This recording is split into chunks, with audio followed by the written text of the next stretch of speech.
नमस्कार विद्यार्थी मित्रांनो, आज आपण प्रॉब्लेम सेट 8चा 5वा प्रश्न सोडवणार आहोत. Fill in the blanks. तर हा प्रश्न आपण सोडूया. मित्रांनो, पहिला प्रश्न दिलेला आहे sin 20 = cos ब्लँक स्पेस. म्हणजे ह्या ब्लँक स्पेसमध्ये आपण कोणता अँगल लिहिणार की हे इक्वेशन आपलं इक्वल होईल. आपणास माहीत आहे sin थीटा हा फॉर्म्युला माहिती आहे. sin theta = cos of 90 minus theta हा फॉर्म्युला माहिती आहे आपणास. आता येथे थीटा म्हणजे किती 20 डिग्री.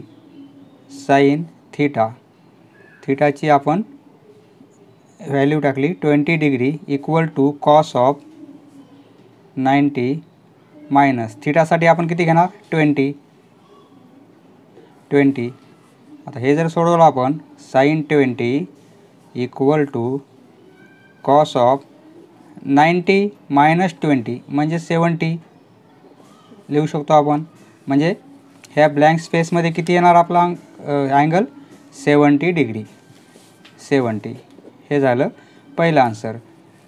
दुसरा प्रश्न आहे आपला tan 30 into tan blank space angle = 1. म्हणजे ह्या ब्लँक स्पेसमध्ये आपल्याला काय लिहायचं आहे तर we know formula tan theta into tan of 90 minus theta = 1. आता थीटाऐवजी काय घेणार आपण 30 डिग्री. म्हणून tan 30 degree into tan 90 minus थीटासाठी 30 = 1. Therefore tan 30 into tan of 90 minus 30 म्हणजे 60 = 1. म्हणजे ह्या ब्लँक स्पेसमध्ये काय येईल 60 = 1. तिसरा प्रश्न आहे आपला cos 40 = sin ब्लँक स्पेस. जो हा फॉर्म्युला आहे sin theta = cos of 90 minus theta. हेच कॉस इथं घेतले आपण आणि साइन येथे लिहिलं तरी तो फॉर्म्युला असाच होतो. म्हणजे cos theta = sin of 90 minus theta.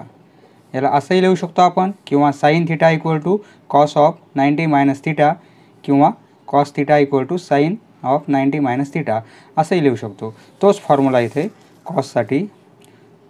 Formula कोणता cos theta = sin of 90 minus theta. थीटाची व्हॅल्यू आपण येथे किती घेणार 40. Therefore cos 40 = sin of 90 minus थीटाची value 40. Therefore cos 40 = sin 90 minus 40 म्हणजे 50 डिग्री. ह्या इथे किती येईल 50. समजलं मित्रांनो. धन्यवाद. पुढचा व्हिडिओ पाहण्यासाठी चॅनल सबस्क्राईब करा. धन्यवाद.